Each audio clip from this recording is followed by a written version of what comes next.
Hello, so I'm Monica Obogeanu. I'm the Startup Programs Manager for Orange Romania.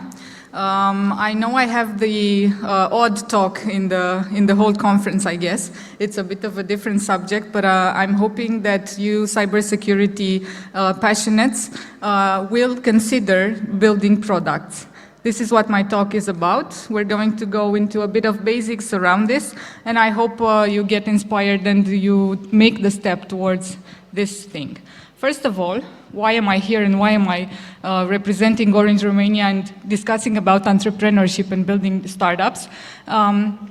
For Orange Romania, we are running an acceleration program for startups. We've been running it in Romania for the past 5 years, since 2017. We've worked with 8 cybersecurity startups from Romania in this program already, and I hope there will be many, many more coming in the further years. This is why I'm here. What we did, so just to show that we put our money where our words are, we have bought and we have resold products from startups. We have paid to Romanian startups in the past 5 years 2.2 million euros, and out of these, 808 actually, have 808,000 went towards the security startups in Romania in our program. So we are involved in this. If anyone is thinking about making the step, I assure you that there's a lot of support in the community from Orange and from other actors as well. A bit about myself, and thank you for the nice introduction. I graduated computer science a while ago. I worked in different environments. I worked in the IT department of the university in Sibiu. I've worked in startups, both in Romanian startups and in an international one. I've worked in spin-offs, a spin-off from, which is kind of a startup, but it comes from a bigger company and has a bit of extra resources. And now I work in a corporation. I also worked in various other medium-sized companies, to say.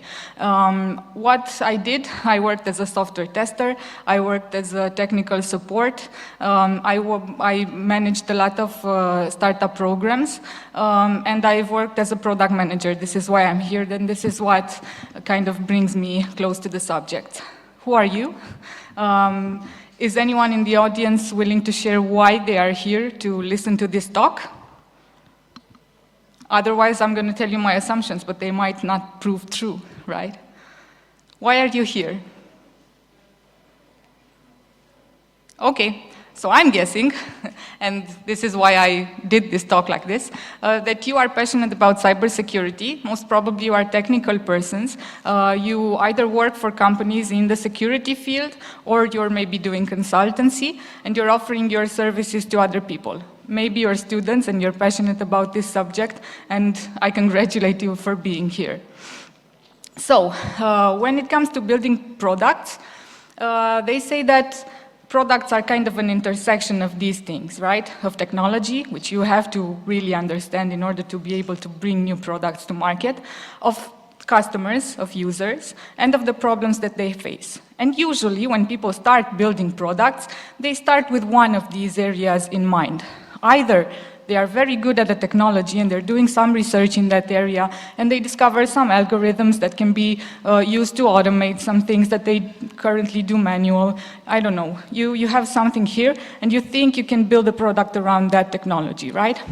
You maybe have some potential users in mind. Either, I don't know, you're a security guy, you have some pains, and you think of a product that might help you solve those problems, right? So you either start, maybe you want to build stuff to enable security people to do their job better.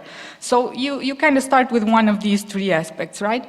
Usually the technical people start with the technology in mind, right? You build some algorithms and then you say, now I really want to sell these. And why do you want to sell these? In Romania, usually it's kind of it's not good to make money, right? It's weird to want to make money out of what I'm doing, or I'm used to being paid for my services, for my time, but when I kind of try to aim higher, it's not comfortable. But what I want to encourage you is to view the fact that you are doing something that can be sold on a large scale as having a bigger impact. Because if you do services, there's only so much time in a day that you can offer those security services for your clients, right? If you manage to automate something of this, and that can be sold later on and used by a lot of people, that builds way bigger impact than you can have by yourself.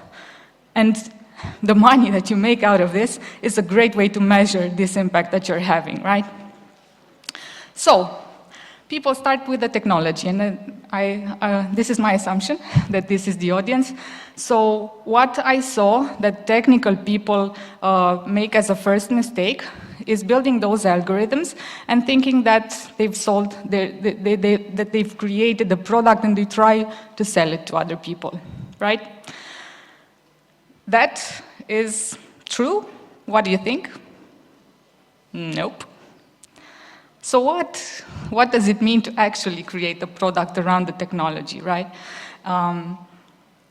You have to clearly identify the problem or the need that you are addressing. And without this, it's a research paper. Without this is invention, right? Innovation is invention times commercialization. So if you don't sell that, if you don't manage to put a price on it and to see people that are buying it, you don't have a product. You have research, you have invention, you have something interesting, but there's a lot more to think about when it comes to really identifying the important problem that it can solve. And it's normal to do this. There's a process that you can take towards, I don't know, brainstorming and then choosing what your algorithms can solve, right? And how do you do this? You talk to people. So this problem that you're solving has to address some type of customers. Now customers, or users, and they're not always the same, you need to understand them, and they can be very differently served, to say. And I noticed this yesterday when I came to see the room, and I'm very happy about the fact that we have this gap here, because I want to tell you about user experience. This gap here, if I wouldn't have this mic, if I'd have a handheld mic, and I'm a nervous walker, and I like to walk around the stage, okay, that's a problem for me, right? But if I'm here to do a live coding session and I need to have my laptop here, that I don't even notice it. So not only that it's not a problem, I don't see it. For the organizer, who maybe wants to take photos of me, for you, the audience, who maybe won't see the presentation as well if I walk around there, it's actually a useful constraint, the fact that I cannot walk around there, right? So this is one thing, but for different types of people, it represents something else. Maybe if the organizer is really interested in me not going there, because if I had a handheld mic, I could go here, even if I'm lower, right? They told me to speak into the mic, so I won't do that. Promise, last time. So if I go and I walk lower, that's a path that me as a user, I might take, right? And you maybe would discover this when you do some user testing, if you do that right, and you stand over the shoulder of your users before releasing the product, and you notice that they take that path, and you say, I don't want them to do that. If you're the conference organizer, maybe you build a fence here. And you say, no way you're going to go there, right? So this is something that I put it here, you see customer, you say you think about the customers and it seems easy. But in fact, if you really want to do this right, and that's how you build worldwide products, by doing each little aspect of your product right, is something that you need to really think about. And you need to experiment. So you will try stuff, you'll see how people interact with your product, and then you'll decide to change things or to keep things as you thought of them. As I was saying, you have to sell this product. And again, this is not easy. You can sell your product in different channels, and you can put different prices on your products. And if you do this, again, to do it right, you have to really think about strategy here. So You can put a price on your time. That's what you do when you are offering cybersecurity services, probably, right? It takes me some time. I will come into your company. I will help you with this. It's going to take me 2 or 3 days, and it's going to cost you this. You can look at it the other way, on the benefit that you are bringing to your customer, and you say, what is the risk that they have if they don't employ my product? How much money can they lose? And what percentage of that does it make sense for them to pay me to avoid losing that, right? Now, again, it's really different. If you serve large enterprises, you can put higher prices on that because there's a lot of other stuff for the product that you need to build. Or if you're doing a B2C, so the end customer is a consumer product, you're probably going to price that lower, but you're going to count on larger amounts, right? If you build it, you give it to millions of customers, ideally. Sales channels, again, you can, I don't know, do you remember the times when we used to buy antivirus licenses on CDs? Yeah, so you went to the store and you picked up your antivirus license. That was a sales channel. That's how you did it back then. It was kind of retail. Now you don't do that. Now you I think we went to buying that online, right? But it still usually was a lifetime license. And then we started going into the model of paying it monthly. If you want to stop paying it next month, maybe you find a newer, more efficient antivirus, you stop paying me, and then you make what's best for you. So again, all this, think about it, and it's not easy. Now, let's say you did all that right. You have to offer technical support. And that, again, if you have a good product, that should not take you too much. If you have a bad product, you're going to have to put more people into technical support, and they're going to come back with bugs and problems from the users, and then you need to keep improving the product. So in time, maybe So again, these are aspects that you need to take into consideration, and without these, you do not have a product. Without these, again, you have a technology, you have high potential, and when it comes to investors giving money to startups, sometimes they bet on your potential, right? But once you have at least a decent amount of all these things figured out, and you have some paying customers, and it looks like you're growing, and you might go, that's when you have a product, and that's when you're scaling. Up until then, you're building minimum viable products, right? And that's how it goes. I said that that's not easy to do, and for sure it's not for one person to do it. But there's a lot of frameworks that you can use to figure out those things. I'll just show you 2 of them, because I can teach you how to build a product in 30 minutes. But you can read books, and I have a slide on that. So this is a framework that was developed by Bill Ollett, who's the director of the Martin Trust for Entrepreneurship Center at MIT. So it's built for technical people, so I encourage you to look into this. It's a thorough book, and it's completed by a workbook. And this takes you to some steps, not few, into figuring out how you can build this company and how it can go well. You won't do this in a day or in a month. You will do it iteratively by building stuff, testing it, seeing how the market responds to it, and then adjusting. This is why it's put in a snakes and ladders type of game, because it's not linear. So you make assumptions like I did. Maybe in the middle of this talk, I stop and I insist on you answering my question of why are you here? And I discover that the talk is not well thought out, and then I have to iterate, right? So this is what you're going to do here. You try to figure out who is your customer, then what you can do for your customer, and along the way, you will kind of brainstorm into potential people who might use your product. You'll make choices, you'll go down one path, then you'll test if your assumptions were right, and you might be proven right, which is great, and then you move on. but you can find a letter that brings you back and it says, no, that assumption did not work. Those people aren't willing to buy your product like it is. You have to go back some steps and rethink what you've already built. Okay, again, we won't go into detail, so let's just read the steps. So it's about who is your customer and understanding those types of people, what you can do for your customer, how does your customer acquire the product, that's the sales channels that I was saying, how do you make money off your product, and that's pricing and everything, the business model, how do you design and build your product, right, and that's a lot of the MVP that I was saying there, and how do you scale your business. So you may figure out how to sell to Romanian people, and when you try to go to different markets, that doesn't work, right, and that's about scaling and figuring out how to grow.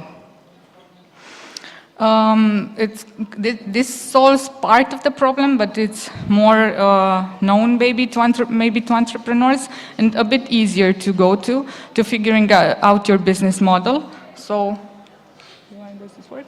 Oh yeah, great. So this takes you into the value propositions, which is what the product is and what it does for the customers, right? The customer segments, again, who are the people, the customer relationships that you have to address these segments and the channels you have to reach them, who are the partners, maybe you partner with some retailers or, I don't know, other people who have similar products to yours that can take you to some customers, the key activities and resources that you need in order to actually build a product, the cost structure and the revenue streams, again, how you take money from these people.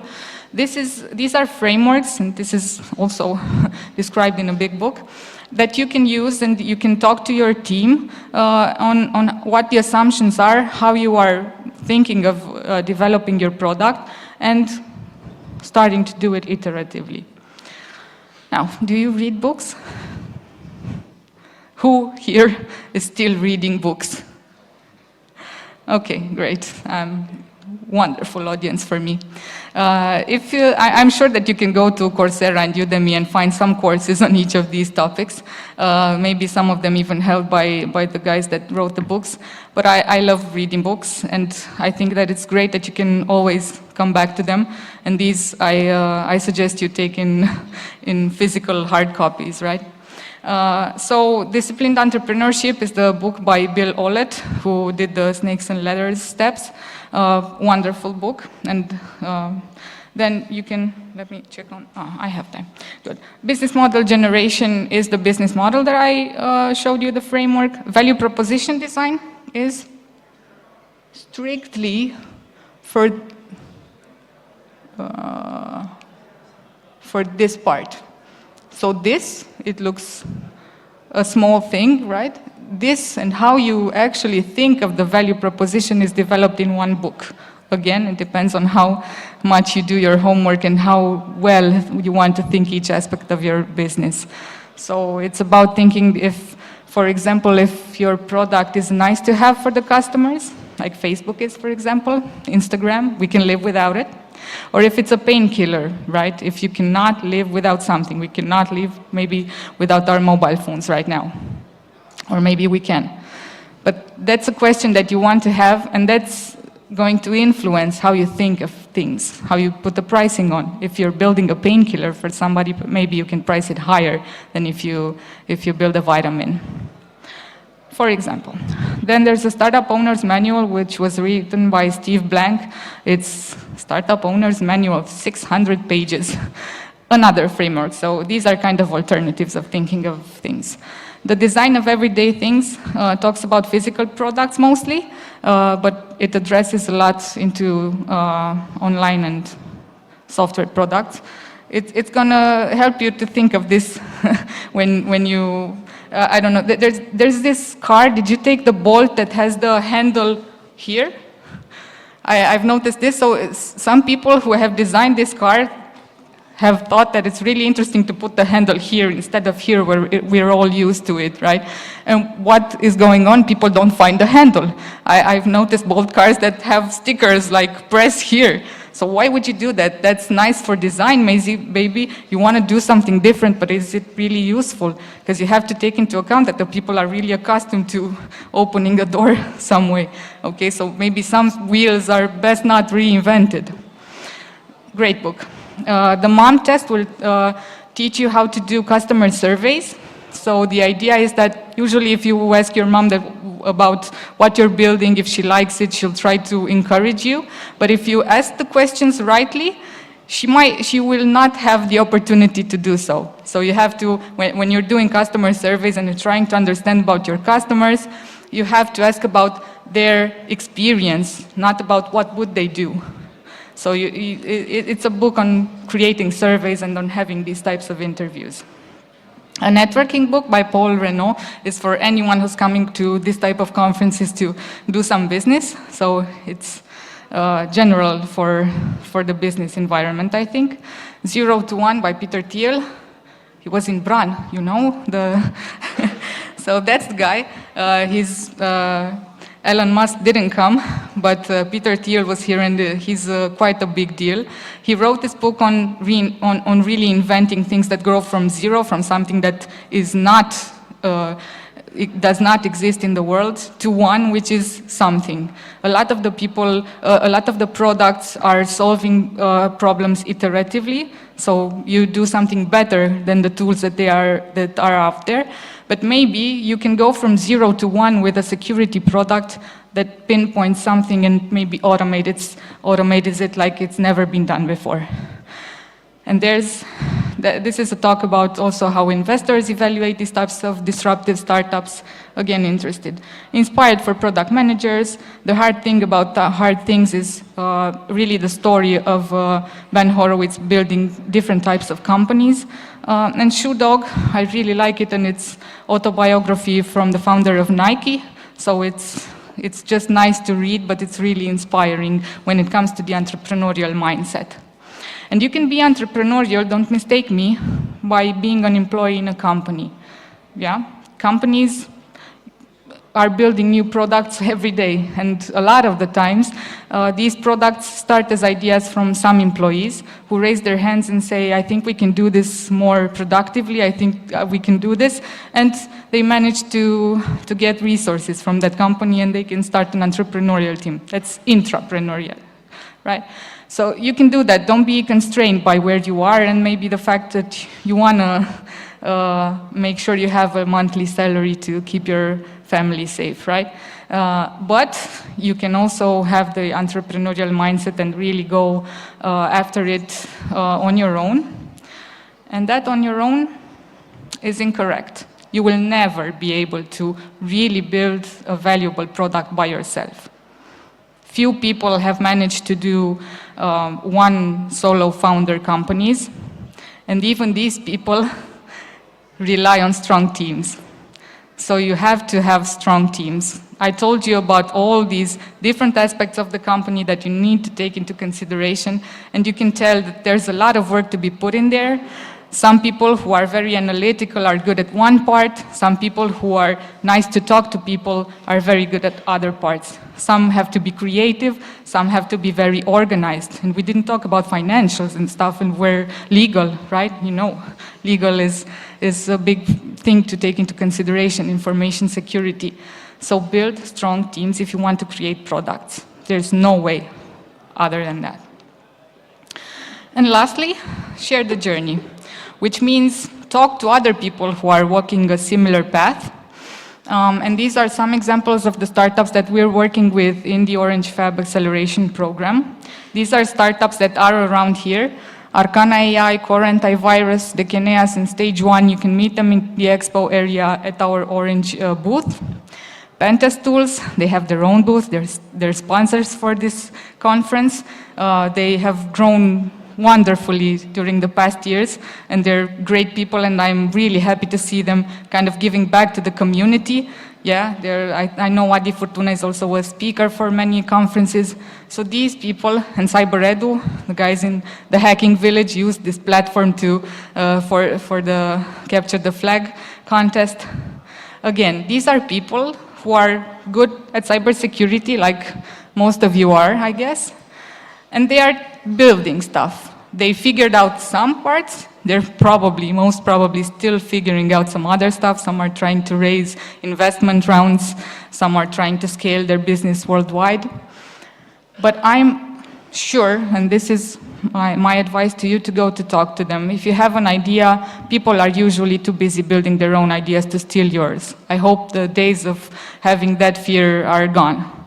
And even if you have that idea, execution is what really makes it or breaks it. So talk to these people, get inspired, share your struggles, learn from their mistakes so you don't have to repeat them. And good luck building a product. That's me, and I'm right on time. Thank you. If you have any questions, 3 minutes, right?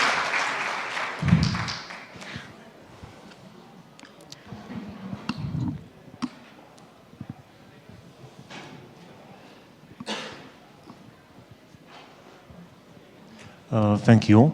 I wanted to ask you, in your experience, what is the best way to tell technical people that that the features that might suggest, even though they're revolutionary, aren't the best fit for the market to target right now? So my advice would be not to tell them, but to show them. What we did when I worked in one of the companies, everyone learned to do user tests. So you can build a prototype, like the most basic prototype of what your idea is, and that can be even a napkin sketch, right? And show it to some people. So these are the potential customers, these are the people we want to address. Go out and speak to 1, 2, 5, 10. And when you get that experience of discussing about the feature that you have in mind with the end people, you will get the feedback yourself. So this way, the way you show them. Otherwise, it depends on the personality types that you have. And I said build strong teams, you have to also manage those strong teams, right?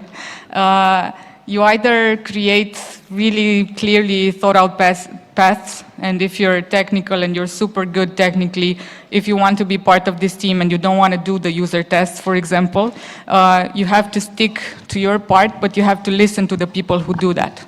So you either learn to do it a bit about yourself and see for yourself what I'm telling you about, or you need to trust the people around you, and that's important. So teams are built around trust.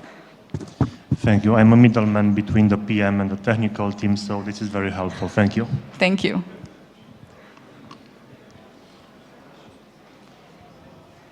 Hi, awesome talk. Thank you. I wanted to ask you, what are some of the most common mistakes that you have seen startups do, maybe in the process of defining the users or even in the technical process? So it's general answer, but it's not testing their assumptions. So you know, mindfulness and things like this, you need to be aware of where you are assuming stuff and where you really know stuff that you tested, yeah, and that you validated. And you tend to go on those snakes and ladders. Oh, they moved, okay. When you're doing the snakes and ladders, you tend to move a lot of paces in front, and you don't realize that one assumption is wrong. And then you've wasted a lot of time and a lot of resources into building something that you should have realized way earlier that was wrong. General, otherwise, a lot. Yes?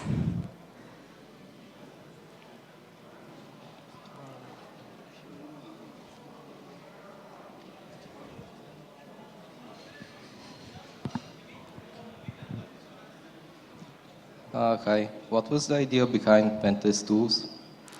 Oh, you'll have to just go and talk to the guys. I don't want to be their advocate. So they started building pen testing, automating pen testing. Was there any initial problem that needed to be solved specifically? Yeah, I don't know that. So you need to ask the team. So you find them in the expo area. They have a booth. And I'm sure you can find Adi Fortuna, who is the founder of that, and ask him how he started the company. Okay, thank you. Thank you. I think that's it, right? We have more? No. Thank you. That's it. Thank you very much, Monica. Thank you.